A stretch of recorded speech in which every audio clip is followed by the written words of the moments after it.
BC নির্বাচন করাচ্ছেন না। আপনারা জানেন যে বিসি নির্বাচনের সম্মুখীন হলে আপনাদের পরাজয় সুনিশ্চিত। সেই পরাজয়কে সুনিশ্চিত জেনে আপনারা ধামাচাপা দিয়ে বিসি নির্বাচন 10 বছর ধরে করাচ্ছেন না। কারণ বিসি নির্বাচন যদি হয়ে যায়, এডিসি এলাকায় ভারতীয় জনতা পার্টির ফ্ল্যাগ লাগানোর একটা লোক পাওয়া যাবে না। এটা আমি নিশ্চিত করে বলতে পারি।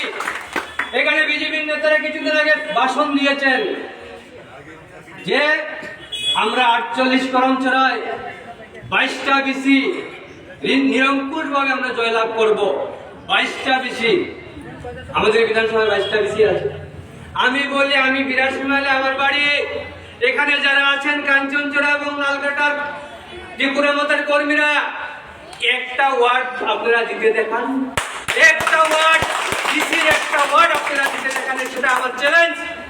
22টা বিসি তো দূরের কথা। এডিসি নির্বাচনে 28-এ 28, 2-8 যোগ করলে কত হয়? 10 হয়নি? 2-8 28 আর 2-8 যোগ করলে 10। 10টা বাম দিকের একটা 2 ডান দিকের কত হয়? 0-1। একটা আসন যদি জিততে পারে ভারতীয় জনতা পার্টি, সেটা তার বিশাল জয় হবে। নির্বাচনে পরাজয় নিশ্চিত জানে, জেনে শুনে ভিলেজ কমিটিকে, আজকে ভিলেজ কমিটি নির্বাচনের জন্য ত্রিপুরা মাতার যিনি ফাউন্ডার প্রদ্যুৎ কিশোর মানিক্য কোর্টের দ্বারস্থ হয়েছেন। কোর্টের দ্বারস্থ হয়েছে। আপনাদের সংগঠন যদি এত শক্তিশালী হয়, কেন ভিলেজ কমিটি নির্বাচনের সম্মুখীন হবেন না? 2023 বিধানসভা নির্বাচনে এই রাজ্যে আপনারা কিভাবে ক্ষমতায় এসছেন, ত্রিপুরার মানুষ কি সেটা জানে না? সেটা কি বুঝে না? কিভাবে আপনারা বাঁকা পথে ক্ষমতায় এসছেন?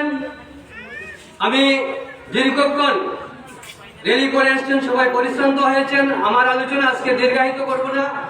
আগামী দিনে বিস্তারিত আলোচনা রাখবো। আবারও আমি আমার ব্যক্তিগত পক্ষ থেকে সবাইকে ধন্যবাদ, অভিনন্দন জানিয়ে আমার সংক্ষিপ্ত আলোচনা এখানে শেষ করলাম। সবাইকে নমস্কার।